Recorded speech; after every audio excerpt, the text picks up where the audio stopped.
மாவு ரொம்ப சாஃப்டாக வந்துடுச்சு. நான் நெய் போட்டு பிசைஞ்சிருக்கேன். நெய் வாசனை பிடிக்காதவங்க நெய் போட வேண்டாம். இப்போ நம்ம கொழுக்கட்டைக்கு தயார் பண்ணிடலாம். இது பார்க்கும்போதே தெரியும் பாருங்கள் எவ்வளோ நல்லா சாஃப்டாக வந்திருக்கு. இப்போ கொழுக்கட்டை அச்சில் வச்சிடலாம். வச்சுட்டு நம்ம பூரணம் சேர்த்துக்கலாம்.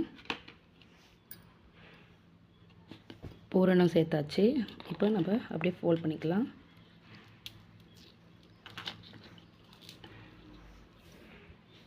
இப்போ அந்த அச்சில் வச்சு எடுத்தோம்னா அழகாக கொழுக்கட்டை தயாராகிடும். இன்னொரு 10 நிமிஷம் ஆவியில் வேக வச்சோம் அப்படின்னா வாழைப்பழ கொழுக்கட்டை தயார்.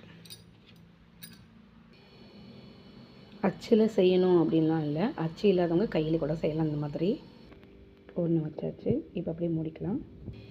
இதுவும் அதே ஷேப்பில் தான் வந்திருக்கு பார்த்தீங்களா. ஒரு 10 நிமிஷம் வேக வச்சிட்டோம் அப்படின்னா வாழைப்பழ கொழுக்கட்டை தயார். வாழைப்பழ கொழுக்கட்டை தயார். ஆவி பறக்க நல்ல ஹெல்த்தியான டேஸ்ட்டான வாழைப்பழ கொழுக்கட்டை தயார். பார்த்தீங்களா எவ்வளோ சாஃப்டாக இருக்குது. தொட்டு பாருங்கள், போடும்போதே அவ்வளோ ஒரு சாஃப்ட்.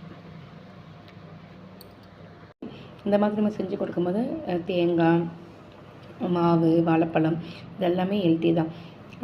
இந்த மாதிரியான புது புது ரெசிபி பார்க்கணும் அப்படின்னா நம்ம சேனலை வந்து ஃபாலோ பண்ணிக்கோங்க, சப்ஸ்கிரைப் பண்ணிக்கோங்க. அடுத்தது ஏதாவது வேணும்னாலும் கமெண்ட் பண்ணுங்கள். கண்டிப்பாக அடுத்த வீடியோ போடுறேன். நன்றி.